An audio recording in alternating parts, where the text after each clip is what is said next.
Guys, this is John from Japanese Knife Imports, and we're here today to do another live question and answer session. We have a few different ways that you guys can get questions to me this time. Last time I had some complaints from some of the people watching the video that other people's videos coming up or being able to hear them or having their pictures in the lower corner was a little bit distracting. So we've muted everyone and no one else's video is going to come up, but it also means that I can't hear your questions this time, so I need you to type them to me. And there are a few ways that you can do that. First and foremost is the Q&A app that we have attached into the Google Hangout here, where you can actually submit questions, and then I could submit answers or formally answer it through here, and it shows all the questions that were asked and all the questions that were answered, and so people can reference that later, which I think is pretty cool as far as I'm concerned. Then, of course, there's the chat feature, which seems to be the most often used, as people can just type to me and I can get back to them with live responses that way. And there's always YouTube, where you can leave comments on the YouTube video, since we're streaming also live to YouTube. So you'll be able to see things live there and also ask questions live there, which I'll keep an eye on and respond to. And then any one of the forums or Facebook, on our Facebook page or any one of the knife forums, I'm going to be watching that through the video as we go here too. And so we can see how that goes as well. Last time we covered a wide variety of subjects. We started with some really basic stuff about double bevel knife sharpening and concepts, and then some single bevel knife sharpening. People asked a lot about wide bevel knife sharpening. So knives like our Kochi line or Geshin Heiji, stuff like this. And we also talked a lot about microbevels and asymmetry. These are things I'd be happy to go over again. It seemed that it was an interesting subject for a wide variety of people. So please don't be shy. Ask any questions that you might have. I will do my best to answer them as best I can. And so please keep in mind that the best way for you guys to ask questions this time is either through the live Q&A app that we have, the chat, on YouTube comments, through Facebook in the comment section there, or in any one of the kitchen knife forums that I keep my eye on and pay attention to. And so we'll keep an eye out for your questions and we'll answer them. Today, I actually have a couple of books sitting next to me here that I thought might be interesting to go over. Knife skills and knife techniques is not something that I generally spend a lot of time talking about or teaching about. I think we need more methods of communication, right? I'll add in some other stuff. We'll add like 5 more by the time that we do the next thing. It'll be like every way that you can possibly think of. I'll give you guys my cell phone number just in case next time. I actually thought about having people here in the store too, but I thought it was a little bit distracting when I'm talking to a camera the entire time, and then there's like people standing around me, and it seems a little bit odd. So, anyways, I wanted to go over some stuff in knife skills, knife techniques this time, and it's not something that I get to spend a lot of time doing because people ask me a lot about knife sharpening, but I've done a lot of stuff when it comes to knife skills. I cooked for a long time professionally, and I continue to spend time training in kitchens in Japan every time that I'm there, whenever possible, so that I know what I'm talking about when you guys ask me questions. Because how lame would that be if you guys came to me like, how do I use this knife? I'm like, I don't know, I just sell the thing. So I need to make sure that I'm capable of using them as well. So there's a couple of books that I often use here in the store when I'm talking to people about basic knife skills relating to Japanese knives, and one of them is this one, Japanese Kitchen Knives by Nozaki. We're actually about to start carrying books here in the store. I don't know how it's going to work for our online sales, but there's a bunch of books that we have in a little like library section back here. Then people come in and hang out and read books, and so I wanted to make sure that those were available to people as well when they had questions. But this has been a particularly useful resource as it goes over the way to use deba, yanagiba, and usuba, which are the 3 main kinds of Japanese knives that you'll see in Japanese kitchens.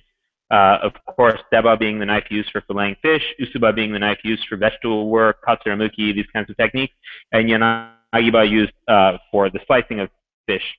Although I will say that some sushi chefs also use yanagiba for katsuramuki. It's not technically correct, but it's not the end of the world either. kind of like how people use honeski for meat butchery, even though it's designed for poultry butchery. There's no god of knives that's going to come down and smite you for using the knife inappropriately. But you just got to keep in mind that that's not what the knife was particularly designed to do. There's another book that we have here, which is a book on cutting that I haven't found in the US, so we started importing it. And what's great about this one, and hopefully I can actually show you guys this clearly here, is that in the beginning it has some really basic stuff on like knife grips and body positioning and that kind of stuff, which is nice. And it also talks about here's more about like knife grips, for example, even with Chinese style cleavers. So what I like about this is it goes fish by fish, and it shows a lot of different techniques. And so you'll see like Sanmai Oroshi is the main technique that you'll see used for cutting fish. And we have videos on this, by the way, with the Japanese Knife Society that we work together with Suishin and Ueda-san, the chef in Japan, to make some technique videos. But this will show you a wide variety of techniques, fish by fish. So for example, we have snapper there with Sanmai Oroshi, and it even goes to like cutting up the heads of snapper and all that kind of stuff. And then next you'll see like amadai here, and what's different about it, and we'll explain different species and that kind of stuff as well. This has always been a great resource for me because there's some more obscure fish that we don't talk about, or I think people misunderstand sometimes. And so everyone just naturally assumes if it's fish, it must be with the deba. And the reason that I wanted to bring this book in particular out tonight is salmon. We do a lot of salmon butchery here in the U.S. And here we go, salmon. So you can see here, salmon. And as it turns out, salmon has a slightly different style of butchery than what you'll see with other kinds of fish. And it's partly because of the bone structure, and it's partly because of how pliable the bones are. But it's a fish that we use yanagiba to break down, ironically. And so there is some use of the deba. If you look here, you'll see that in removing the gills and the guts, all of this stuff is done with the deba. Let me turn to the next page really quick. And everything up to the removal of the head, which I think you can see over here. So the removal of the head is also done with the deba. But once the head is removed, they're using a yanagiba, and you can see how that works. And what I think is kind of interesting about this is that we've done this kind of cutting style here in the U.S. for a long time. Every time that I ever learned how to break down salmon, people would take a long slicing knife and follow the center spine all the way across, removing one fillet, turning the knife over, or turning the fillet over, and removing the second fillet. But what was interesting here that differs from the Japanese technique, aside from the knife being used, which would be like a tsujihiki or slicer versus the yanagiba, is that the head is removed ahead of time before doing stuff. So you can see that once the head is removed, we can actually see exactly where the cut is supposed to begin here, right? And so it's a lot easier to make sure that you have correct knife placement as you're filleting the salmon. But it is interesting, and I did want to note that you can see here clearly in a book that focuses on knife skills and techniques that salmon is done with yanagiba. Kind of cool stuff. That's something to keep in mind. You know, if you're breaking down a lot of fish, I actually just had this conversation with the chef that was in here a few minutes ago. He said, I think I'm looking for a deba. And I asked him, well, what are you doing with the knife? Like, what kinds of fish are you breaking down? And his response was tuna, salmon, and like a halibut. And I asked, like, well, how is the fish coming to you? Because it's really rare for a restaurant to get like a whole tuna, unless it's like a 30, 40, 50-pound guy. No one's getting like huge tunas in. Usually we get like, a loin or a belly, or like a little section of a loin or a belly. And at that point, then you're going to want to use the yanagiba to break it down, take off the skin, take out the bloodline, and break it down whatever way you need to. And the same thing goes for salmon. Salmon is the kind of knife where the only part of the salmon filleting that's done with the deba is the removing of the head, and the rest should be done with a yanagiba, or you can get away again with the tsujihiki. And then halibut can be done with the deba, but not everyone gets in whole halibut. Sometimes you're getting like skin off this way or already portioned that way, you know, so it really depended. In this case, it happened to be that really what he was looking for was a tough, durable knife that he could use to take off heads. It wasn't a deba he didn't care, he just needed something to beat up, and so we have a Western deba for that, which is just a really thick chef's knife. I personally, I have very difficult time understanding the need or use for them, but I guess some people like those kind of rough things that they can beat up a little bit knife-wise. There's some other rather interesting fish that have some kind of cool techniques, and I thought as long as I have this book out showing stuff, I can show you guys some of those techniques. And so one thing, for example, is larger fish like bonito. They have a little bit different technique as well. And one thing is that the fish like this, they have an outer, harder shell that needs to be removed before you can remove the head. So you can see him carving away at the shell. That's done with a deba. And then you also generally remove this center spinal stuff with all the spinal fins and all that kind of stuff is generally removed before filleting stuff. There are a number of ways to do this, but one way, oh, by the way, that's these pictures over here that show about the removal of that area. Right here, here, and so on and so forth. All right. One way that they break down these fish is to break them into 4 sections. And so what they'll do is they'll split on each side the belly and loin sections and cut them up and remove each section by section. And so you can kind of see how that's done here and cleaning up.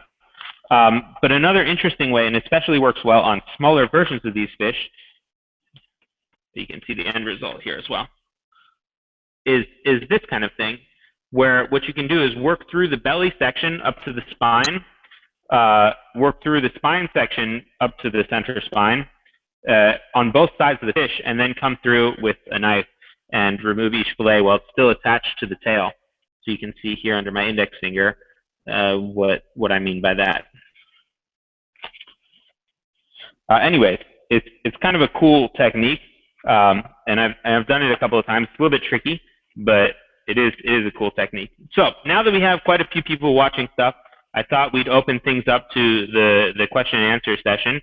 As I mentioned before, this time we don't have any kind of live audio for the people watching. So if you have questions, there are a few ways to get around to asking them.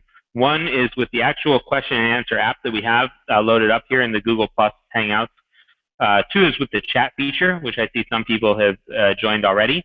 3 is on YouTube to leave comments there, which we'll keep an eye on. 4 is Facebook. If you leave comments on Facebook, I'll keep an eye on them. And then 5 would be any of the forums that I posted this on, which would be kitchen knife forums and kitchen knife fora. So if you guys have questions, those are places to post them. And it doesn't matter if it's something that we've gone over before or not. I'm happy to answer any questions that you might have. So I'm going to go really quick and check and see if there are any questions around, and then we'll go from there. Bear with me for 1 second while I look and read through for any questions that might be up already.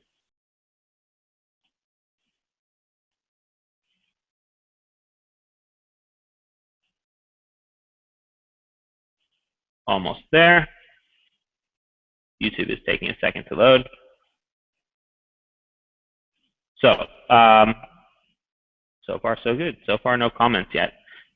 If you guys do have anything, please let me know. In the meantime, I'm going to continue to talk about various subjects that I think are pertinent to people with regard to knives and whatnot.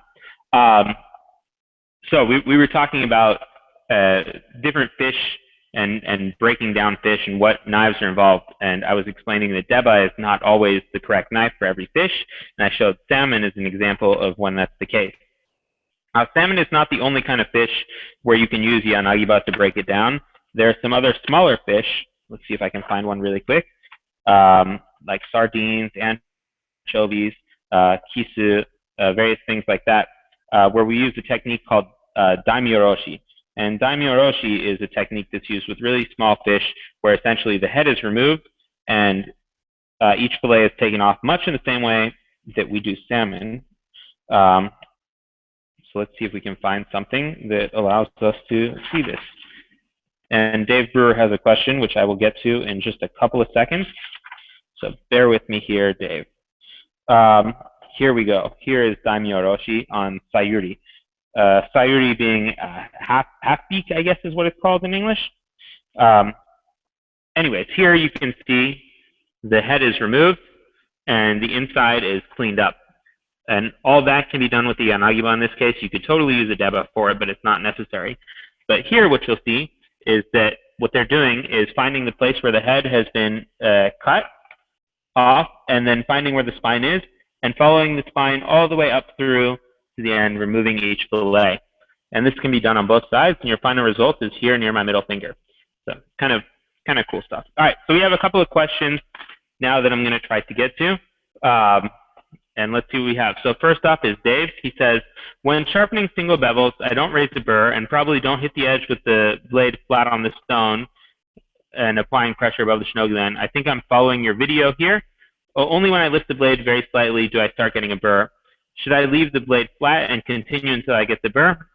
And probably related, when I spend too much time and start to get a very weak edge from, when I spend too much time, I start to get a very weak edge from removing too much. All right, so this is how single bevel knives work. Let's grab some little guides, I guess, here that we have. So when we are sharpening single bevel knives, there's a few different things that you want to pay attention to. Sorry, that's not particularly in good focus, is it? Let's try this. That's a little bit better. So you can make a decision on how you want to sharpen things.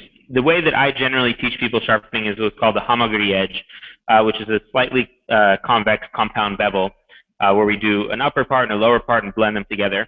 And it's often what's recommended by craftsmen and tends to leave an edge that has better food release and a little bit better toughness and durability, but it's a little bit more technically complicated sharpening.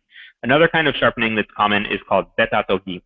And beta is onomatopoeia for like laying something flat on something else, the sound that it makes. And so essentially the concept is that you lay the bevel flat on the stone and sharpen it as a flat edge all the way through. If you are doing beta togi, you're going to have to create a burr through the one course of your sharpening. And in the course of that sharpening, you're going to remove a little bit of the edge and move the shinogi line up at the same rate. And during your moving the edge up a little bit, you'll have some burr formation, which then gets removed later on. If you do a hamaguri edge, there will be times where you form a burr and times where you don't, and they will work like this. When you sharpen the upper section here, from the shinogi line down halfway or 3/4 of the way, what you'll notice is that you're not forming a burr. And so what you pay attention to is the movement of the shinogi line, which should be even and consistent all the way through as you start to move the shinogi line up the blade. But there's no burr being formed in this part. Then as you do the second section and you change your pressure, you're sharpening the edge, this is the time that you will get a burr, right? And this will be removed later on. So does that make sense, Dave? So hopefully so. You can respond via chat if that's okay. So you shouldn't be getting a burr at all times. You should be getting a burr when you do the second part of the sharpening. But the first part of your sharpening, you just need to make sure that you're moving the shinogi line up even and consistently. And that seems to be kind of what you're doing. And on the related subject, you said you get a very weak edge from removing too much. It's very possible that you're grinding the edge a little bit too thin in some cases. It does happen because even on regular water stones, even on what is called kakudo toishi, like the regular stones we use, it's possible to put in like high and low spots as you're going. And so as you do that, there's parts where you may remove a little bit too much metal from one area, and that area becomes really weak. If you tend to remove too much area, for example, it used to be that the tip section would be that way for me. I'd tend to remove too much metal from the tip, and the tip would become a much weaker tip, and I'd see like huge burrs form, and metal would start to crack away, and wouldn't work really well. In those cases, then you need to reshape the edge, and so what you'll do is you'll grind the entire edge at like a 90-ish degree angle against the stone, reshaping stuff, removing steel, and start sharpening again. And that will get rid of that weak edge that you have. And it sucks. You just have to be careful to not over sharpen as you do stuff. Also, keep in mind that most single bevel knives work much better with a MicroBevel as a function of their absurdly acute inclusive angles. you know, a lot of these things will be like less than 10 degrees inclusive, especially Usuba and Yanagiba. Deba is maybe a little bit higher than that. But when you think about it and you're like, all right, well, I sharpened my Guto at 10 degrees on each side. Well, that's a 20-degree inclusive angle, and it's a much tougher and more durable edge than what you'll see on like an Usuba or Yanagiba. So does that make sense? And Dave says yes. Question is in between the shinogi and lamination line. Yeah, perfect. Yeah, so when you're sharpening that area, that's the part where you're not going to be creating a burr, but rather what you're going to be paying attention to as far as what results you're looking for is making sure that the shinogi line moves up evenly and consistently across the entire blade, and also is moving up at the same rate that your edge is moving up. So if you remove 1 millimeter from your edge as an example, your shinogi line needs to move up consistently 1 millimeter across the blade. But the shinogi line is like when you're sharpening that area and doing a hamaguri edge, you're not going to get a burr. One note that I feel is kind of important to make on the same subject is when I teach this and I explain that the angles are slightly different, also I'm like a really shitty artist, and so I draw like extreme examples of things. This stuff is not to scale. The angle change between the top part of the bevel and the bottom part of the bevel is not a huge angle change. You're not like lifting up the spine and trying to do crazy angle changes. So that you're changing where your finger pressure is. Let me grab a Yanagiba. I can actually show you guys this.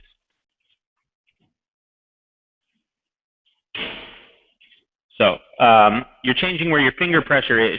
So when you're doing your first sharpening, here's the back of my knife, here's the front of my knife. You see the shinogi line is here.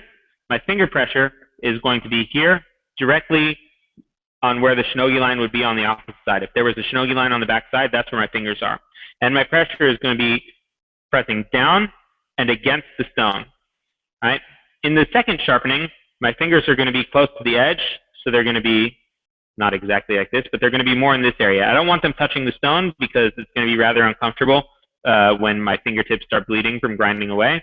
But they're going to be here against the edge. Let's see if I can show a little bit better. Kind of in this area over here. And my pressure is going to be down and towards the edge. But it's not that I'm like lifting and changing my angle significantly when I'm doing that kind of stuff. It's mostly the angle changes due to where my pressure is being placed. So I hope that that answers the question that you have and makes sense of it. And in the meantime, I'm going to get to Eric's question. And it says, in one of your live sharpening sessions, it appeared that you spent less time sharpening the middle of the knife and more on the heel and tip.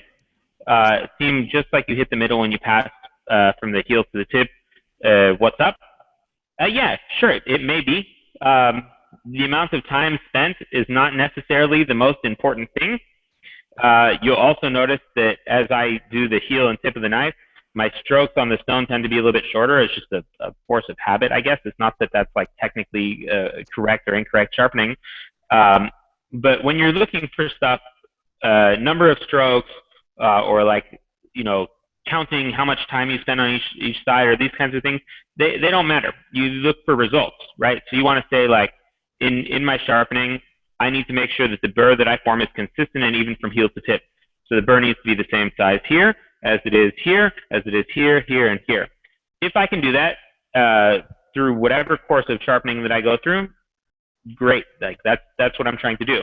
If I end up spending much more time here and much more time here, and the burr tends to be bigger here and here, I'm doing something wrong.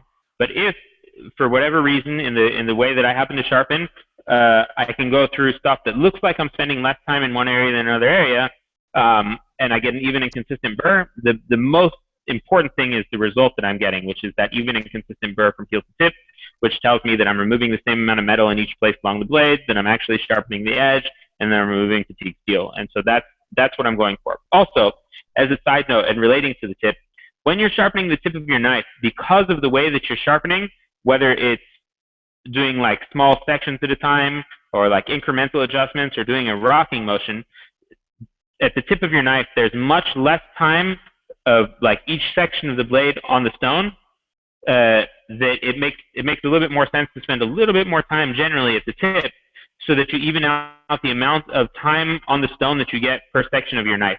I don't know if I'm doing a good job explaining that, but what happens is this. The tip section of your knife here is curved. And so you have a flat object, which is your stone, and a curved object, which is your knife. And you'll get one point of contact, which is a tangent. It's like basic geometry. And because of that, you're going to have a bunch of these individual points of contact that you'll be shifting through. And whether you do that, again, by like incrementally adjusting in really tiny ways, or doing a rocking motion as you go, or whatever way you choose to do the tip section there, you're going to have less time per section on the tip of your knife during your normal sharpening than you will on other parts of your knife. And so it generally works out to be that you need to spend a little bit more time on the tip of your knife than you do on other sections. So Eric, does that answer your question, hopefully? I also know that I have a comment on YouTube, so I'm going to go check that in the meantime. But if you guys have any other questions, please feel free to bug me on either the chat, the Q&A app that we have here, with the live YouTube comments, on Facebook, or on any of the forums.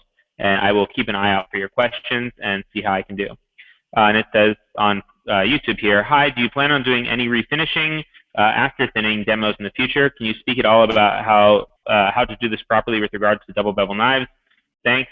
No, I hadn't planned on it, but I mean, it's not particularly complicated. There are a number of ways you can go about it, and none of them are particularly fun because they're all very time consuming.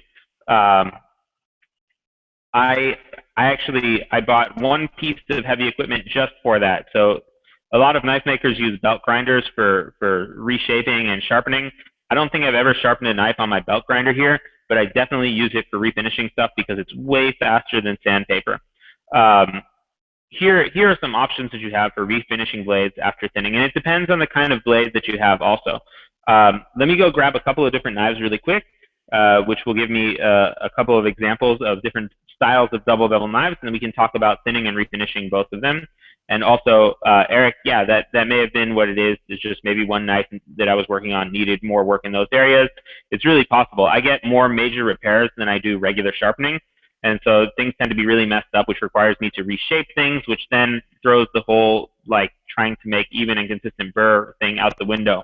If I have to reshape a knife, then I have to sharpen everything until I create a burr. So some areas will have huge burrs, some areas will have small burrs, and I have to do it paying attention to the shape and profile of the knife in that case, which is a little bit different. Anyways, excuse me for a second while I grab a couple of different knives, and then we can talk about refinishing after thinning.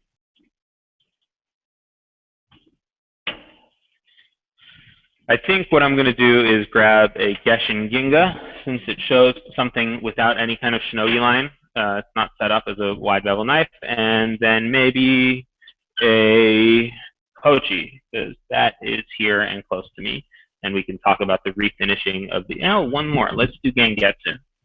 That will be an interesting kind of subject to go over because it has lines running in a different way. All right, so I am back. I had a question on YouTube that asked about how to refinish blades after thinning and if I would ever make a video on it. And I said, I didn't plan on it. It's mostly just very time consuming. And so if you watched me do it, it would be really, really boring of me sanding down something or refinishing something for extended periods of time. But let me explain to you a few different ways that you can deal with refinishing knives after thinning. And it's going to depend on the kind of knife that you have. Here I have a few different kinds of knives. This one, for example, the Kochi, is a wide bevel knife that happens to have a shinogi line. And so it's already built in with these wide bevels that can be used for thinning.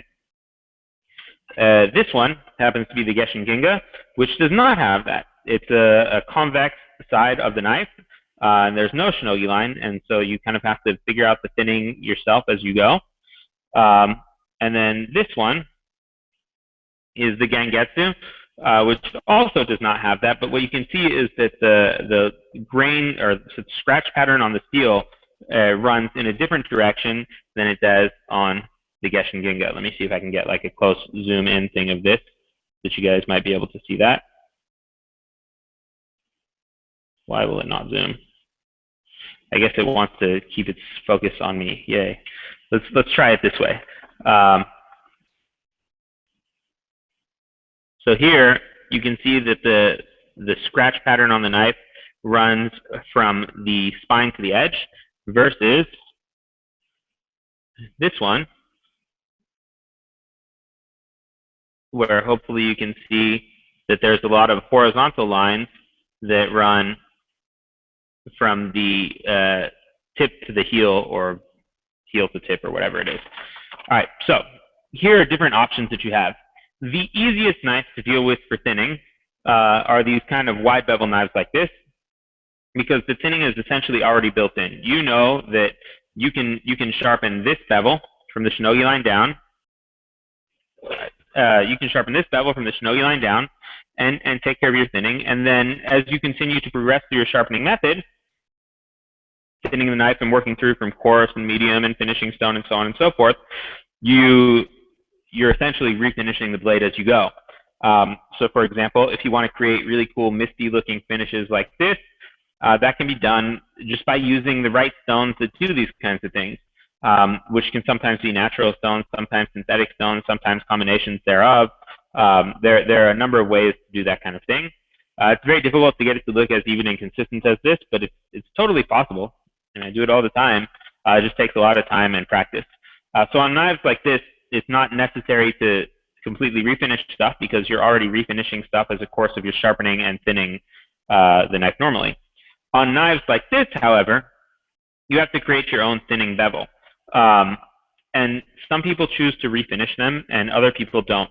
You know, I actually have an idea about this. I have a knife in the back that I know that has had some thinning work to it done, and you can see what happens when you don't choose to refinish the blade. And I have another knife that I can show you that's been thinned and refinished. So if you'll excuse me for a minute, I'm going to run to the back and go grab two knives, and I'll be right back in 1 second.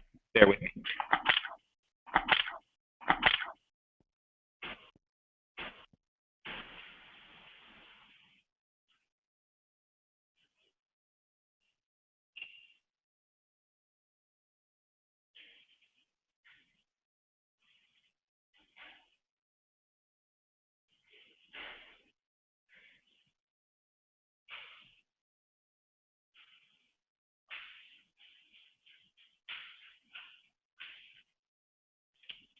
All right, so let's put this back on. Hopefully you guys can hear me again. All right, so I have two knives here that I've thinned, one that I've refinished, and one that I left unfinished after thinning. And so you can see what happens. So here is a Suishin Inox Honyaki knife, and you can see that it's been thinned most of the way up the blade. And the part that it's been thinned has been finished to a relatively high grit finish, and that's how it looks.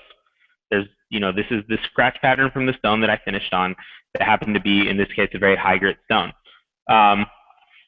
It is what it is. At the end of the day, the knives we have, they're tools. It's very nice when things look really pretty and nice. But if you want to refinish stuff, like for example this one, which I have also thinned and refinished, you'll see looks like it's new. All right. What did I have to do this? Well, the first thing that I have to do is do a good job at thinning, making sure that my thinning is even and consistent all the way through. And in this case, I had to blend everything together so that it looks really, really nice. So you don't actually see where the bevel begins and where the bevel ends quite as much on this. All right. The second thing is that I have to then start to progress up in grits from whatever the lowest grit that I was using. So say I thinned this knife on 150 grit stone, which is actually what it was. I then have to start working my way up in grits from 150 grit all the way to some much higher grit. But I have to do the entire blade, not just the section that I refinished. I want the entire blade to look consistent. So in this case, I refinished the entire blade to a grit that made sense for what I was doing, and then I was able to use a belt that's similar to what this particular maker, which is Geshin Gingo, what they tend to use in their workshop, since I spend time training there. I used a belt that's similar to what they have to recreate the kind of finish that I wanted. So I needed like a higher grit level of finish, so then I could put this kind of finish on it. But what you'll do at home is grab some sandpaper and a sanding block and sand away, working your way through a grit progression until you get to exactly where you want to be. And that's how the blade will look. And so you'll have this hand rubbed finish by the time you're done. It's very important that when you do it, that you're consistent with the stroke movement. So like you're going to go all in one direction back and forth. You're not going to do different directions or circular rubbing motions or a little bit this way and a little. Everything's going to be the same direction all the way through. And then you want to make sure that you're removing all of the scratches from the previous grit before you move on to the next section. So you go like 150 grit, 220 grit, or like 150, 180, 220, 320, whatever grit progression that you have here. And what I found is that if you're going to do that kind of stuff, wet dry sandpaper works particularly well. But quite frankly, I use a belt sander for it. I'm not touching the edge usually when I do that kind of stuff. And it's just about refinishing, and so Scotch-Brite belts are a way to go. I don't know if I'd recommend that to people at home because it's dangerous and I don't want anyone to get hurt. But you'll see that's a lot of what knife makers end up doing. We have equipment that works well for what we need to do, and you can do as much by hand or not by hand as you'd like. So again, you can either just continue to go up until you get a level of finish that you desire with regard to your stones to remove scratch patterns that way, or you can refinish the entire blade and have a nice looking blade this way. And that's what's going to go on. So once you do the thinning, you'll have those options, and it really depends on where you want to be. Or you have a knife with a wide bevel like this that allows you to do refinishing as you're moving through your grit progression anyways. And if you want to create that kind of nice Kasumi finish on a clad knife, you'll find the appropriate stone for it, be it a natural stone, like, for example, the Takashima Awatero that we have, or Mondento, which is a type of stone similar to an alto that we have, but it leaves a little bit more of a visual scratch pattern. We have a Jinzo alto, which just means synthetic alto. It's a really soft stone that we started carrying that leaves a really nice Kasumi finish. Or, what finger stones. There's all kinds of different ways to do it. So hopefully that answers your question about thinning stuff. I see a question here from Michael. It says, with the Kochi and Heiji, they have concave bevels. So when you thin and you hit only the edge, when you thin, you hit only the edge and shinogi line, I guess. Is that the correct way to thin, or is there a certain area you should focus on more? Heiji actually doesn't have that. He doesn't have the same kinds of tools in his workshop that you'll see from a lot of other makers, so he's not sitting there with like a big wheel making concave bevels. But I do have examples of knives that are like that. So, I have one last thing out here. I'm gonna go back to the thinning thing for a section. So what you saw here was me thinning and refinishing a bevel or the knife where the scratch pattern all runs from the edge to the spine. On knives like the Gengetsu that we have, where the scratch pattern runs lengthwise along the blade, you do the same thing, but your scratch pattern is going to be lengthwise across the blade instead of back and forth, up and down this way. So that's that. But Michael, let me go grab a knife that has a concave bevel, and I can explain how to deal with that kind of stuff in a second.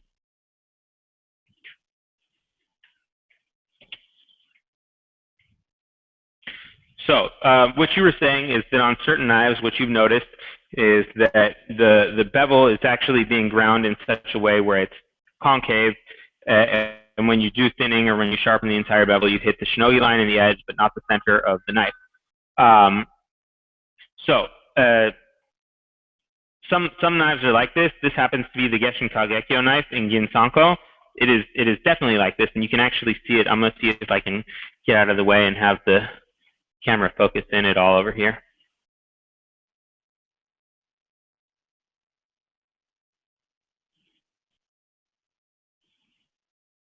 So I don't know if it's focusing well or not, but you should ideally be able to see that it's slightly convex, or concave rather, in this section right in here in the middle of this bevel. It makes it very difficult to sharpen on stones, and it definitely takes a little bit more time to work things out. But realistically, in those cases, what I recommend to people is either, again, that betatogi, the flat sharpening of that whole bevel, or the hamaguri edge, which is what I prefer.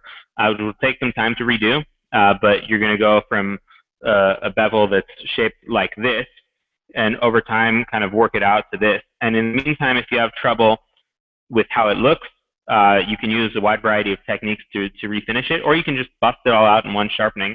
But yeah, it's definitely something that you'll generally want to work out over time. And I prefer a hamaguri or slightly convex bevel instead of trying to do stuff flat, and definitely more so than something concave like that. So it's just something to work out over time. And it's not that there are certain areas that you should focus on more or less. You'll go through the same kind of sharpening that you would in any kind of wide bevel knife, working from shinogi line down, and then working from that part where, like, halfway or 2/3 way down the blade down to the edge. And it's just going to take a little bit more time for everything to be even and consistent. But it doesn't affect performance in any way. As long as you're moving the shinogi line up and sharpening the edge during the course of each sharpening, they're essentially that concave section is essentially just like a big low spot, but not one that's going to affect performance in any way. Eric asks, do I normally use diamond stones for my customer sharpening compared to Geshin or natural stones? I use everything all the time. I have a lot of stones. I have some diamond stones that I like a lot. I have one company that we've been working with for a little bit to have some really interesting stones made, one of which I'm going to be adding to our lineup shortly, but they're not particularly inexpensive. It depends on the knife and the edge that I'm looking for, and quite frankly, my mood. It's not like the resultant edge from one 1,000 grit stone is going to be so drastically different from the resultant edge of another 1,000 grit stone. There are times where I prefer softer, muddier stones. There are times where I prefer harder stones. So, for example, when I do uraoshi sharpening on the backside of a single bevel knife, I want a harder stone. I don't want it to dish or be really muddy or anything like that. One, because it's not the best when it's dishing really quick and I'm doing something that requires it to be flat. And two, when there's a lot of mud and it scratches the inside of the urazuki a little bit and it doesn't look pretty. So I prefer less muddy, harder stones on that. But when I'm doing the wide bevel knives or the thinning or something like that, I tend to use much softer stones. I have every single one of the Geshin stones that we sell sitting in my stone pond right now, along with a bunch of other stuff that either we used to sell or will not sell, but are things that I like but just don't make sense. So whatever it is, and they all get used every day. I mean, all of them. It's not like I'm just sticking to one thing or another thing. But the diamond stones that I'm using are not like the Atoma or what's it called, like DMT, or like our diamond flattening plate. They're much more stone-like. In fact, I have one that actually is a diamond stone that needs to be soaked ahead of time. This is not even a splash and go diamond stone. So there's a wide variety of stones out there. I use them all. I use natural stones too. More than anything, I'm just a big dork about it. But there are definitely, if you have availability of stuff to you, I'm not saying that it makes sense to go out and buy a bunch of stuff, but if you have stuff that's available to you, it's nice to be able to have the right stone for the task at hand. All right, so I'm going to go look and see. I think we have another couple of comments on YouTube, and I'm going to check some of the other forums really quick and see what else we have going on over there. And I will be back in just a couple of seconds after we see what people are saying, and if there's questions that I need to answer. So bear with me here for just a couple of seconds. Maybe it's my connection, but the picture and sound are somewhat messy on my side. Is that the case for quite a few people? I am trying some different ways of doing things, but I guess I can switch over to a different sound source. Let's try this.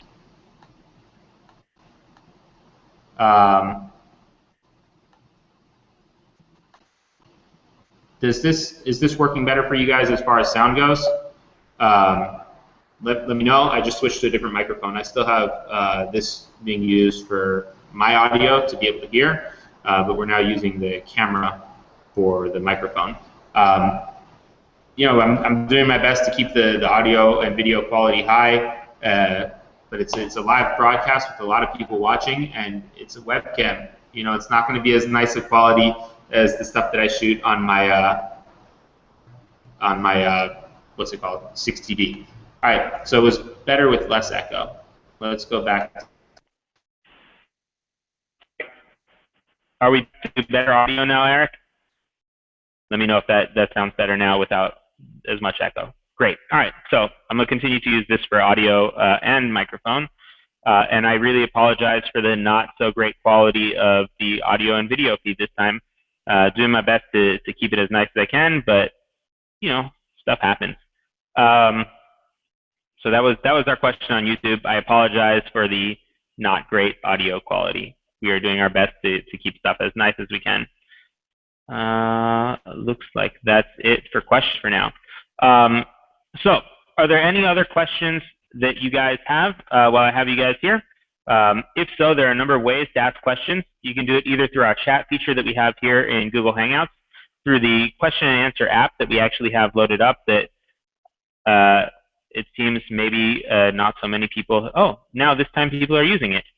All right, here, let's answer this one. I intend to buy your 1,000 or 5,000 grit stones for a tune-up job.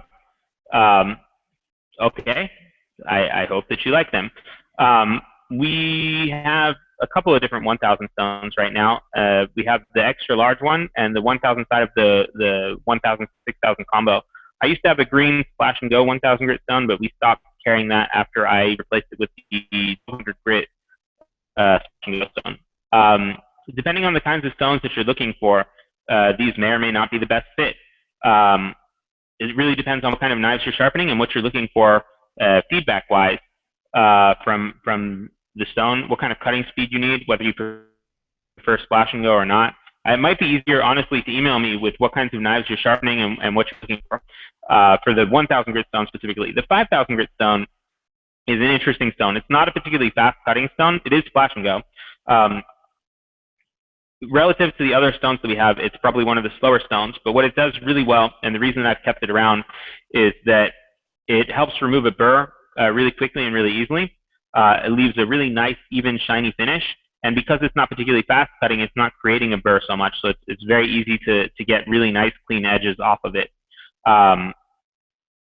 We've gone through a couple of versions of it and kind of reworking the formulation, so I feel like now we have a formulation of it that isn't quite as slippery feeling as some Splash and Go stones tend to feel.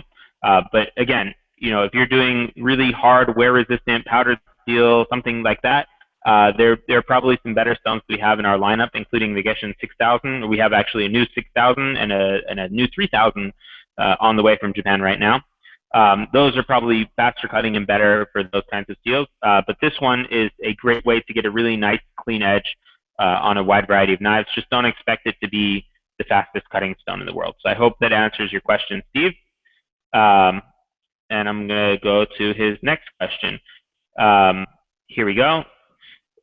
John, I have chased the burr a lot. How do I know for sure that I got it? Well, the best way is to just go and cut some food and see what happens. And see, does your edge hold up? Does it fold over? But there are a number of other tests that you can do. That range from kind of common sense things to like absurd, I don't know why you would ever waste your time with that kinds of things. So on the absurd, I don't know why you would ever waste your time with that kind of thing.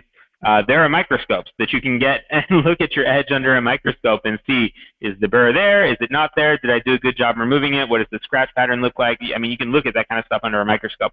And it can be a ridiculous, you know, microscope from a science lab, or it can be like a little USB microscope. You can still see these kinds of things. Loops are the same way, but a little bit more convenient. And it's a really easy way to see. You can also look and you know, move your light around under an interesting, decent light source and look at the edge and see how does it reflect light towards me? Is it okay the way it is? Is it not okay the way it is? Do I see areas where it's more of a glimmer or less of a glimmer? We also have a little thumb test that I made a video on a little while back, where I showed that when you're looking for edge sharpness, you can put the knife against your thumb and pull ever so slightly, as if I'm trying to like slice through my thumb. Please do not slice through your thumbnail. But what you'll see is when your knife is sharp, it digs into the edge, or to your thumb rather, with the edge, and it has a good amount of bite to it. One other test that you can do in a similar vein is you can take the knife's edge and flex it against your thumb and rock your thumbnail underneath it. And what you'll see is a couple of things. One, it will tell you how thin your edge is ground. On knives that aren't particularly thinly ground, you won't see any flex. On knives that are really, really, really thinly ground, you'll see a lot of flex. On some kind of, like the Geshin Ginga, on those kinds of thin knives, or even the Geshin Kagekyo that we have, you'll see like a moderate amount of flex, I guess. They're very thin. And so if you have a burr, often what will happen during this test is that it will flip up and stay, and you'll be able to see a little piece of metal kind of flip up and stay instead of just the steel flexing and bending back and forth. Please be careful with this, and don't use super heavy pressure. It's not about causing damage to yourself. It's just a test to see if you've done a good job removing the burr and also how thinly you've ground your edge. It's not like the end-all be-all of stuff. Again, you got microscopes and all kinds of other ways of doing things, but the best test you can do is just go cut some food and see what happens. Does your edge hold up? Does it fold over? You can feel on both sides of the knife. Make sure that feeling for the burr that you're actually using your index finger, middle finger instead of your thumb. These are much more sensitive, and so you can actually feel a lot better when you're feeling for the burr. So that's one other thing to keep in mind with regard to that. So we have another question from Jeff. We are going to answer that one next. Does alternating sides of the knife every 2 or 3 strokes help keep the burr braided while sharpening? Yes. Is it really worthwhile? No. And not always. Like it can, or it could just bend it back and forth.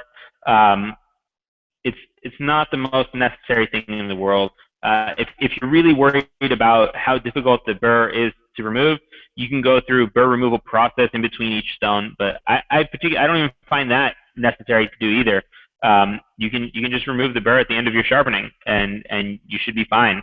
I hope to not sound mean when I'm saying this, but I think a lot of people get overly caught up in the complexities of sharpening, and really it's like caveman stuff. Like our species has been sharpening for tens of thousands of years. You take like a piece of metal and a rock and you put them together and you make something sharp. And it's more about understanding basic concepts versus like getting caught up in all these little things that are like, oh my god, the burr is so hard to remove. It's really not that hard as long as you have a good consistent angle. You're paying attention to what you're doing. You pay attention to feeling for the burr. And then making sure you go through the proper steps to remove it. And that can be stropping on a stone, on felt, on cork, cutting through cork, using wine corks, whatever it is. Use the genes that you have there. It doesn't really matter what you go about. You can abrade it away on the stones also. But I don't think it's necessary to like alternate the knife every few strokes to keep the burr abraded while sharpening. The burr is not your enemy. The burr is helping you out. To make sure that you know that you're sharpening the edge, that you're removing fatigue steel, and that you're making sure that you're sharpening evenly and consistently from heel to tip. So don't be scared of the burr. I'm going to hold off on the Q&A stuff for a second and look at the chat stuff and see what we have here. I'd love to hear an example on microbevels. How many passes does it take, for example? I think you recommend putting a microbevel on one side. We covered this actually in the last video, but I'm happy to talk about it again.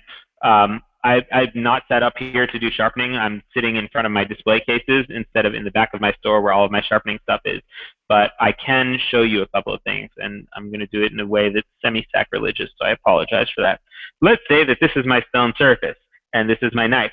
When I'm doing my microbevel on my finishing stone, after I've done all my other sharpening, what I'm going to do is lift up to about like 35 something, 40 degrees, something like that, relatively high. And with very light pressure on my edge trailing stroke, I'm going to press and then relax, press, relax, press, relax, work all the way through to the tip. It's going to create a burr, and it's also going to remove the weakest part of the edge on one side of the knife. On the back side, I can either do like a stropping motion at the same kind of sharpening angle back this way, or a lateral stroke. Or there's a number of ways I can do it to remove the burr. But that's the gist of it. Number of strokes, you can do it in one pass. It's not like it doesn't require a lot of sharpening. Your whole goal in the microbevel is to remove the weakest part of the edge in favor of having a tougher, more durable edge that's going to be longer lasting. And you use it on very specific cases. Use it on cases where you're trying to maintain the geometry of a knife that's too thin for what it would normally be able to handle, and so you want that thin geometry, but the edge won't hold up, so you use a microbevel. Or you use it on steels where the carbide structure is a little bit coarser and it's not as capable of holding these acute angles as far as structural stability goes, and so you use that. Or if your knife is too brittle for you and you need to adjust how brittle it's going to be, you can use a microbevel to mitigate that. If you're not getting the kind of edge retention you need out of stuff, a microbevel can sometimes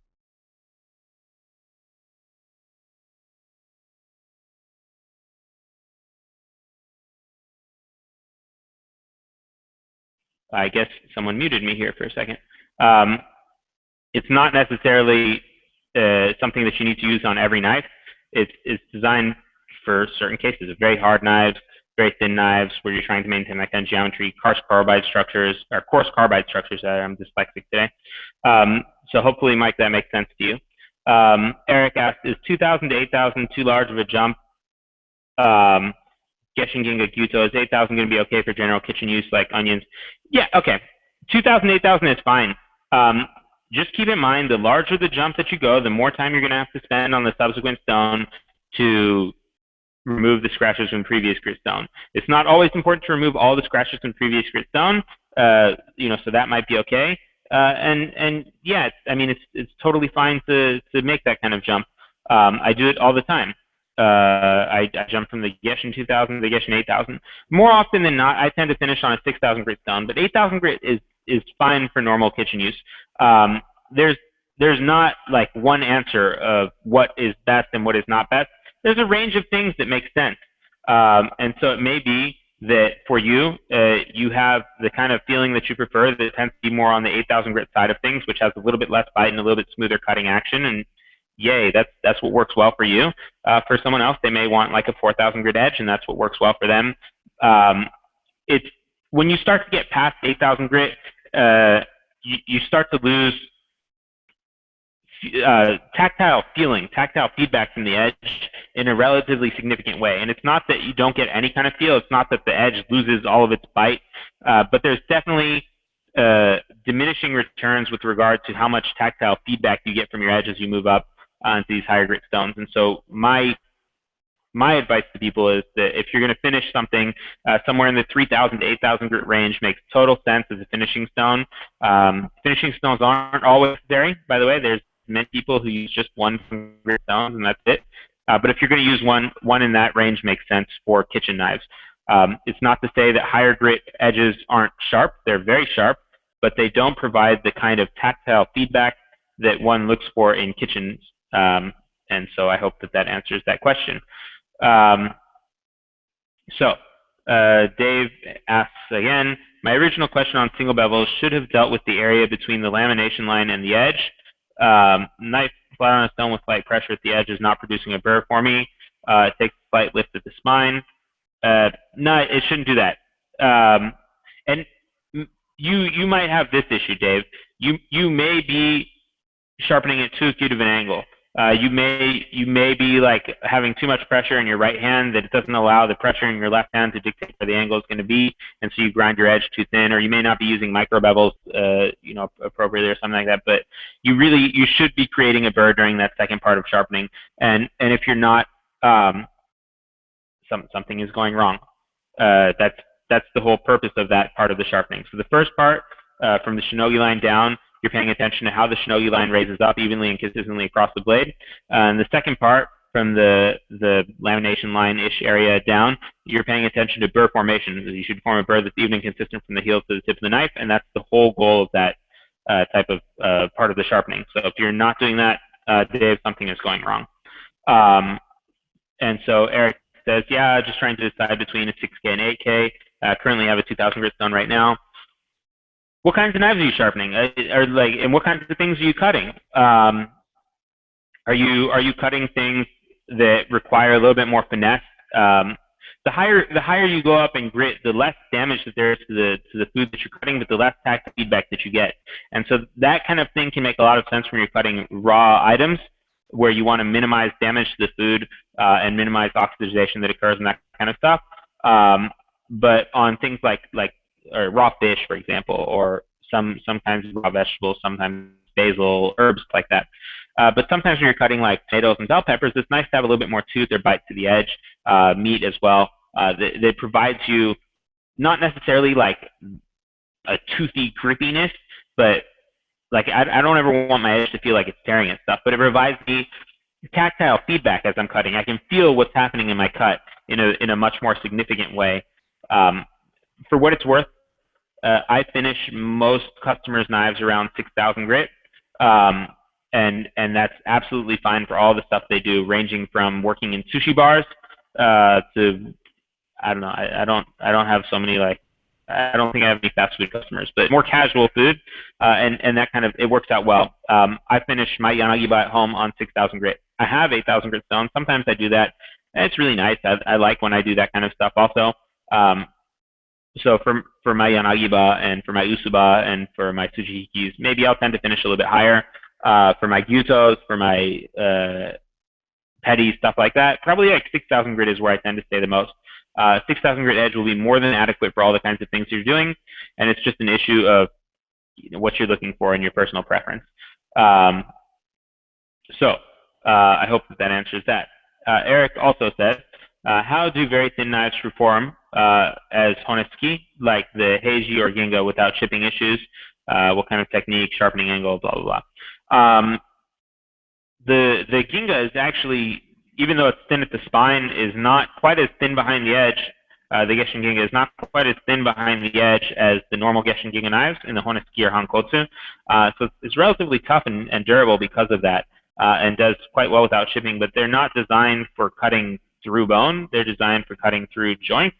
And the technique is really specific. If you ever email me, I have a few videos that I found. They're all in Japanese, but they're pretty clear and easy to understand that show proper technique with honetsuki that might be helpful for you to see how those things work. The Geshin Heiji, on the other hand, that was something that we mainly made just for fun. I don't think that single bevel honetsuki in that particular area, like with the urasuki that actually look like single bevel knives, are necessarily practical as honetsuki. They're definitely fun, and it's important to remember that I'm really dorky about what I do. I love this, and I came from a professional cooking background, and so sometimes I make decisions based on that versus what's actually practical. But more traditional honetsuki, like our Geshin Ginga and like the Geshin stainless one that we have, and some other series that we have here in the store that I don't think are necessarily online, they make more sense as far as functionality goes. The Geshin Heiji is definitely a tricky knife to use because of the way that it's ground and how hard the steel is, so it tends to be a little bit more brittle. An example of a thin honetsuki would be our Kochi. Our Kochi series, I think the first run of them was made a little bit too thin for my personal taste, and so it works well as kind of like a petty, and you can use it on chicken without it chipping, but it requires a little bit more attention to detail. And if you find the knife is too thin, use a MicroBevel. If you find that it's too brittle, use a MicroBevel. That's exactly what the technique is designed there for. Yeah, and sharpening angles will vary based on each knife and each maker and how they go about things. So there's not one answer. It's easy to follow what people have done before by using the Sharpie technique, where you color in stuff and you can see my angle is too high, too low. It's also easy to just pick an angle and go for it and see, did this work, or was it too high or too low for what I need, and make adjustments based on that. So I hope that makes sense with the honetsuki. Blah, blah, blah. I'm just reading through a couple other things over here. There were a few bone contacts. I was just wondering. So there is some bone contact, but you're not trying to cut through stuff. And as long as you're not hacking away at things, generally it's not a big deal. I break down quite a few whole chicken. I don't think I've ever bought chicken in not whole in a long time. And I use a wide variety of honetsuki for it. Sometimes there's some bone contact. As long as I'm not cutting through bone, and the better I am getting at my technique, the less damage that I cause to stuff. I don't have chips on my honetsuki. I think that if I used the Geshin Heiji in the same way that I use the honetsuki that I'm using right now at home, I'd probably have a little bit of chipping on that. But in general, it's not so difficult. I'm going to go back to the Q&A thing for a minute and see if I can answer some more questions over there. So Steve says, okay, the 1,000, 6,000 grit stone. I think that you're talking about the combo stone that we have. I love that thing. I think we did a great job with it. I'm really happy about it. A lot of times combo stones tend to be really small and tend to be a lot thinner, and they don't use like great quality stones in them. I took two stones that I'm really stoked about in full size, and I put those things together. Let me grab it. I have it right back here, and you can see how huge it is. Give me a second. So this is our combo stone, the 1,000, 6,000. It's convenient, I guess, for touch-ups. They're both great stones. They work well on both single bevel and double bevel knives. It does need to be soaked ahead of time. So if you have space to leave it soaking, that's great. I tend to leave mine soaking. Otherwise, you're going to have to soak it for a few minutes before you get started. It soaks relatively quick, maybe like 5-10 minutes. But the 6,000 grit side is fast cutting and works well for touch-ups, and it's massive. As a point of reference, let me grab for you a King 1000 6000 combo stone, and you can see the size difference between them. Here is the King 1000 6000 combo stone. Here is the Geshin combo stone. Here you can see the size difference between them is rather great. So even the width of the stone is not the same. I think it's a pretty cool stone all in all, personally, but I'm totally biased because we have these things made for us. So I hope that answers your question, Steve. Steve says, thank you. I think that the thumb test is the idea that I needed. I hope that it works out well. If you have questions, please feel free to email me. And the angle I get is built in over time. As I thin a knife to get the real bevel, I screech it. I'm not sure that I understand what you're putting in here, your question, Steve. If you want to retype that up or put something into chat, I'd be happy to answer it. But I don't understand what you've typed here. I apologize. Let me go back to chat and see what else you guys have for me over there. So Eric says, yes, he buys only chicken, only a few at a time. Yeah, I do the same thing. I buy chicken, break them down. It's nice and easy that way. All right, I'm going to go look around and see what other questions we might have on YouTube or on any of the forums really quick to see if I missed anything over here that I should have been on top of. If you have any questions, feel free to post them either in the chat section, in the question and answer form that we have, on any of the forums on Facebook, however you feel best is easy for you to get a hold of me. So here's a question from one of the forums. It says, at work, my question is how to generate slurry for polishing. It's an interesting concept. Polishing. So polish is a function of a few things. Obviously, polish is a function of the grit level that you're at. Polish is also a function of the binding agent of the stone that you're using and how they interact with the steel as you sharpen. You don't necessarily always need slurry for polishing. So, for example, some stones will polish better with less slurry. And polishing can mean a wide variety of things. Polishing can mean that you want a mirror finish on something. Polishing can also mean that you want like a really specific kind of smooth, even kasumi finish or something to that effect. The easiest and most obvious way to work up slurry is to start off your sharpening with slightly heavier pressure, which is going to wear down the binding agent of your stone and release more pressure abrasive and a little bit more binding agent, which is then going to create mud, which you can use and start to release your pressure and work in the mud a little bit. That's particularly useful when working in natural stones, as the abrasives are friable and break down a little bit over time. That's one way to get started. Another way would be to use some kind of flattening device, except that it often introduces foreign particles to things. Slurry stones, the same kind of thing. So sometimes I really don't work up mud so much anymore on synthetic stones, except by using heavier pressure and creating mud and then working into the lighter pressure. But I do it on natural stones a lot more often, because the natural stones and the nagra that we use on them are also natural. The abrasives are friable and break down, so I'm not getting so much grit contamination as I am getting things rolling. I guess it's totally possible to use a natural stone nagra on a synthetic stone and get mud going up that way. There's nothing wrong with that, actually. It's just not something I do much, but that's totally possible. So I hope that answers your question about working up mud. It's not the most necessary thing for polishing, but if you do heavy pressure and then working into lighter pressure will help you get to that a little bit more easily. So that's that. Give me one more second. I'm going to check Facebook and YouTube to see if I missed any comments, and then come back to the chat and other stuff over here. We look good there. All right. We have a few questions here on YouTube. So here we have Carlo Cat, who just joined our live video. He wants to buy his first Yanagiba. Can you recommend one in particular? There are a lot of good Yanagibas out there. There are quite a few. probably the one that I recommend most often of what we have, which is not to say that those are the only options for you, but of what we have, I recommend the Gishin Uraku series. And I think more important than what I'm recommending is why I'm recommending it, which will make sense then as you start to think about other things that you might be looking at.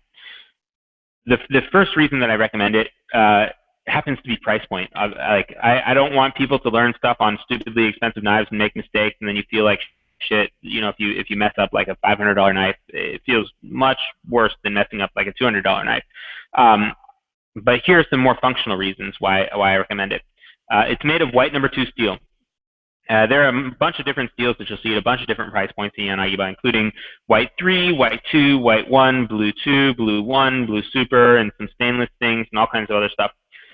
I like white number 2 because, and I like this particular version of white number 2 especially, but I like white number 2 because it's easy to sharpen, it takes a great edge, and it has a little bit better toughness and durability than equivalent blue steels.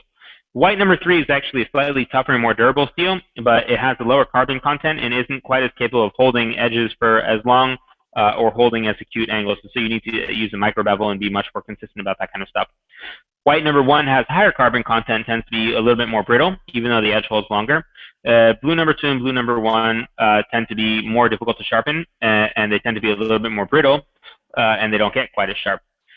White number 2, because of all these things that I said about it, happens to work well because when you're getting started working with Yanagibas and learning how to sharpen and use them, you're going to make mistakes. Everyone makes mistakes, and that's how you learn. And I'd rather those mistakes be, 1, not as severe, and 2, easier to fix. And so in this case, this knife offers those kinds of things, all while being at an affordable price point and having a nice consistency of grind on the Ura, consistency of grind on the bevel. Comes with the saya, has an octagon handle, has good fit and finish. It makes a lot of sense for me as a beginner Yanagiba to recommend to people. So I hope that answers your question. But again, it's not most important exactly what I'm recommending to you. I have a store. I sell stuff from there. I'm going to be biased because that's kind of the nature of what it is in my business. What's most important of what I can tell you is that you have to understand why I'm recommending it to you, so that when you can go around and look at other options that you might have, you can make reasonable decisions about what's going to work well. So I don't think I'd start off with like the blue number 2 Yanagiba, because it's going to be more likely to chip, take more time to sharpen, and not get quite as sharp. And the not getting quite as sharp is the least of the issues, but being more likely to chip and being a little bit more difficult to sharpen make it a little bit more difficult because you're going to chip the knife and you're going to have to sharpen it and fix it. And I'd rather those things be easier for you with your first Yanagiba. We have another question here on YouTube that says, my question is about creating a burr on tips. I have a hard time with that. We have a video on that. But here's the gist of it. When you are sharpening the tips of your knife, the adjustment that you're making will always be the same, and it is this. You're going to lift up the blade a little bit and rotate back towards the spine a little bit. And that is how you follow the curve of the knife. And the reason that you do that is this. I have a wide bevel knife here somewhere, which will make this easier. You can see here that the bevel width is consistent all the way through here. So in order to sharpen this area, what do I need to do? I need to make sure that the area from here to here is in contact with the stone. How do I get that? Well, I have to lift up and rotate back towards the spine. And so my adjustment will involve some kind of lifting up and rotating back towards the spine as I go towards the tip of the knife. That can be either in a rocking motion, which I tend to do on the first side of the knife, where I'm rocking and lifting up and rotating back towards the spine and pushing forward, which looks rather like this. Or on this side, where I can do incremental adjustments, lifting up and rotating back towards the spine. I probably can do a slightly better video on that at some point in the nearest future, and I always have planned to, but free time is not in abundance. I'm glad I get to do things like this. I could be spending my time making that video. I'm sorry. Maybe next time that's what I'll do instead. But I hope that answers your question with regards to the tip sharpening. So I'm coming back to the chat here, and I see you said that the first run of Kochi knives that you had were too thin. Are those the same ones that are available now? It wasn't all of my Kochi knives. It was very specifically the Honeski. And no, we've gone through, I think, 2 orders of them since then. because I work directly with craftsmen and because it tends to be small craftsman shop and because the way the knives are used in the US is different from the way that knives are used in Japan, and because I know my customer base better than the craftsmen that work with me do, we are constantly working to evolve and create better products. And sometimes it's a little bit slow process, but what will happen is they'll make something, and then I'll say, we need to do this, this, and this the next time. And it'll go back and they'll make stuff again, and it will come to me, and things will be a little bit different. Generally, changes are not so extreme. And I'll say, okay, we need to go more, or we need to go less, or we need to do this now, or whatever it is. And so, we work through things over a long period of time. But we are always trying to improve the things that we do, including the Koji line and Geshin Ginga and Kengetsu and all these kinds of things. The next question is, are these the same Kochi knives that are available on Korin? No, actually, and someone asked me about that the other day, and I didn't know that Korin was carrying Kochi. Kochi is, for us, a line that we have custom made for us, and we work together with one particular craftsman to make these things. The line that they have, I believe, is made in a different city, and they're very different styles of knives. So I guess just the name is the same. But I don't believe that it's the same craftsman. In fact, not that I don't believe it. I know that it's not the same craftsman. And so they are different knives, just happen to have the same name. Kind of, I guess, much in the way that like Masamoto has another Masamoto. There's like Masamoto Tsukiji and Masamoto Sohonten, and everyone calls them Masamoto. Same thing for Aritsugu. There's an Aritsugu in Kyoto, and there's an Aritsugu in Tokyo. Different companies, same name. Sorry about it. Didn't mean to piss anyone off by creating a name, or vice versa. Not really sure about that, but no is the answer in a long-winded way to your question. So let me see if we have any other questions in the Q&A question here.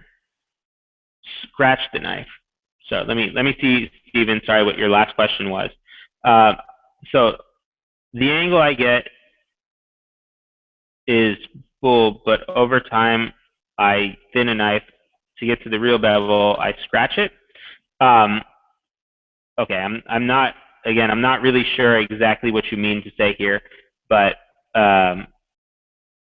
what I understand that you're trying to ask is that is it normal to scratch a knife when you're doing your sharpening? And here is a kind of long-winded answer to that. When you are sharpening your knife, you are scratching it in some way, shape, or form. The goal is to do it as evenly and consistently as possible. So you want the scratches to occur in the area that you want your bevel to be. If they're occurring outside of that area, you're not maintaining a consistent angle. So there's some wobble going on, and that doesn't look good. And it's just a sign that you're not maintaining a consistent angle. So you are always scratching your knife. That's a function of what sharpening it is, but you want those scratches to be tightly grouped and nice together. For example, in the bevel, or in the case of your thinning behind the edge, like the best that you could do for thinning behind the edge would be to have this like beautiful, nice shinogi line and be able to create that yourself. Is it realistic? No, most people aren't good at that. Most people can't do that. But it's ideal. And then if you notice that the scratches are too deep for what you want, as long as they're all in the same kind of place. So for example, like all of my scratches are the bevel of the knife. I wish I had a knife with a slightly bigger bevel. But say like all of my scratches are tightly grouped. You can kind of see the bevel here in the bevel. As long as they're all together, then I can just go up and grit and create whatever kind of finish I want. If you notice that when you're sharpening the bevel, here, and you get scratches up here, then you are doing something wrong. Then that's not a particularly good thing. You may be sharpening at too low of an angle in some cases, which is a little bit more difficult to maintain a consistent bevel. So that might be an issue. So I hope that answers your question as best I understood it. That is what I have to say there. I'm going to check one more time for any other questions that I might have missed. If you guys have any questions, feel free to throw them up on chat in our little question and answer app that we have loaded up on YouTube, Facebook, or on any of the apps that I'm on. and I will do my best to get to them. And when there are no more questions, then we'll call it a day. Here we have one more question on one of the forums, and it says, I left my knife or knives at work and it was busy and dropped them on the ground and bent the tips. What's the best way to fix a bent tip? There's no good way to fix a bent tip. It sucks. I hate when people do this kind of stuff. So it depends on how severely your tip is bent and how close it is to the tip of the knife. The closer that the bend is to the actual tip of the knife, the more difficult it is to fix, and the easier and more sense it makes. The easier it is, and more sense it makes to just reshape and remove that section. If for example, let's say my knife is bent from like this section up, I'd rather just remove that part of the knife than try and bend it back into place because it's not going to bend well in that particular case. If my knife is bent like from here, here, and has a slight curve or something like that, I can fix that kind of stuff. It's not a way of fixing that I'd recommend normally to people at home, but it's totally possible. When the bends are very severe, however, fixing it becomes a little bit trickier because what happens is you bend stuff back into place. I'm sure I'm using the incorrect terminology for this, but steel becomes fatigued. You're doing, in essence, what happens to a paperclip when you bend a paperclip back and forth, and eventually it's not going to hold up anymore anyways. So I make the decision in those cases to just remove that part of the edge. So you're probably better off removing the parts that were horribly bent than trying to repair them. But when it comes to straightness, there are a number of ways that people do straightening of blades. Obviously, there's the wooden tool that we use with the slots where we kind of work through stuff that way. There's also hammers that are used for straightening stuff. There's clamping devices that can be used post-heat treatment. But most often what you'll see is either the wooden device that I think has probably been featured in some of my videos as I fix knives, or some kind of hammering. I would not recommend either of these things to people at home.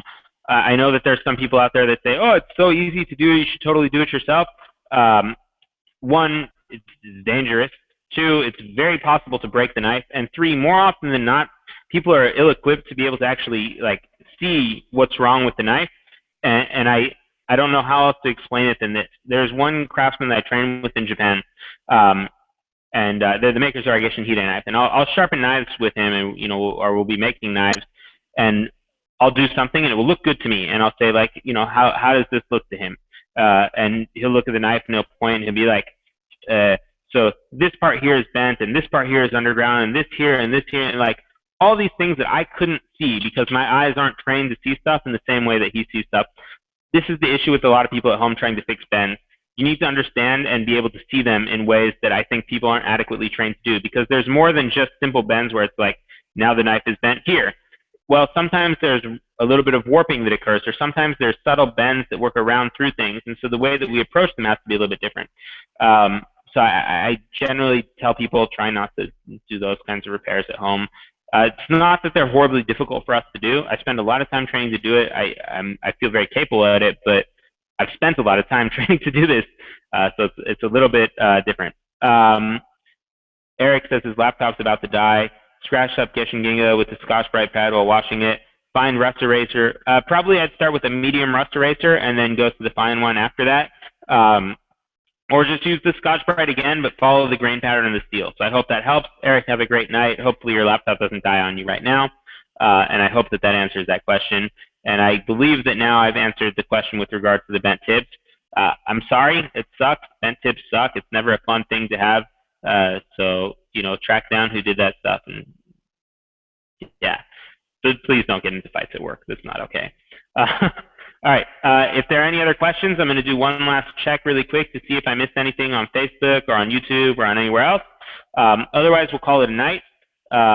So feel free to bug me with questions. Again, either in the question and answer session here in the chat, on Facebook, wherever it is. Sorry, I just got some horrible audio from refreshing the YouTube channel here. I see a question here on Facebook that says, can you go over the pros and cons of stainless clad knives versus traditional non-clad? Is it just stain resistance and aesthetic? All right. just to make sure that I'm answering your question appropriately, I'm going to take it as if you meant two different things. So your question is stainless clad knives versus carbon clad knives, which I'll answer, and then stainless clad knives versus what do we call them in English? Zenko is mono steel knives, like the Suisin Inox Honyaki or the Geshingiga or something like that. So stainless clad knives versus carbon clad knives. The main difference is ease of care. Stainless cladding tends to feel a little bit gummier on stones, which makes it slightly less pleasant to thin.